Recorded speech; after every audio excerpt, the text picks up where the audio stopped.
Chapter 22, an oracle concerning the Valley of Vision. What troubles you now, that you have all gone up on the roofs, O town full of commotion, O city of tumult and revelry? Your slain were not killed by the sword, nor did they die in battle. All your leaders have fled together. They have been captured without using the bow. All you who were caught were taken prisoner together, having fled while the enemy was still far away. Therefore I said, turn away from me. Let me weep bitterly. Do not try to console me over the destruction of my people. The Lord Almighty, has a day of tumult and trampling and terror in the Valley of Vision, a day of battering down walls and of crying out to the mountains.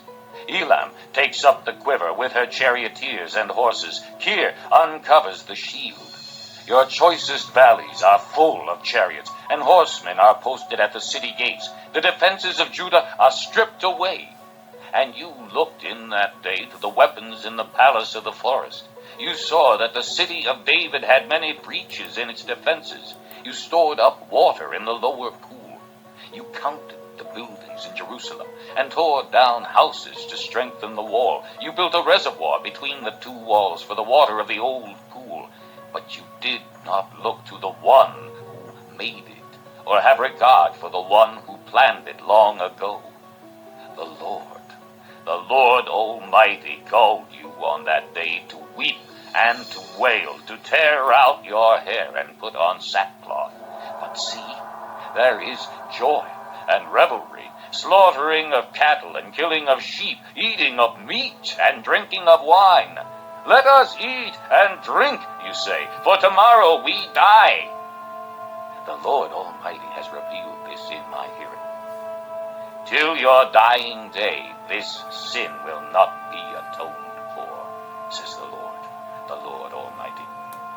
This is what the Lord Almighty says. Go, say to this steward, to Shebna, who is in charge of the palace, what are you doing here?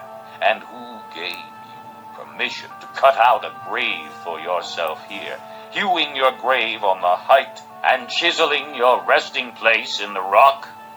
Beware, the Lord is about to take firm hold of you and hurl you away, O you mighty man. He will roll you up tightly like a ball and throw you into a large country. There you will die, and there your splendid chariots will remain, you disgrace to your master's house. I will depose you from your office, and you will be ousted from your position. In that day I will summon my servant Eliakim, son of Hilkiah. I will clothe him with your robe, and fasten your sash around him, and hand your authority over to him. He will be a father to those who live in Jerusalem, and to the house of Judah. I will place on his shoulder the key to the house of David. What he opens, no one can shut, and what he shuts, no one can open. I will drive him like a peg into a firm place. He will be a seat of honor for the house of his father.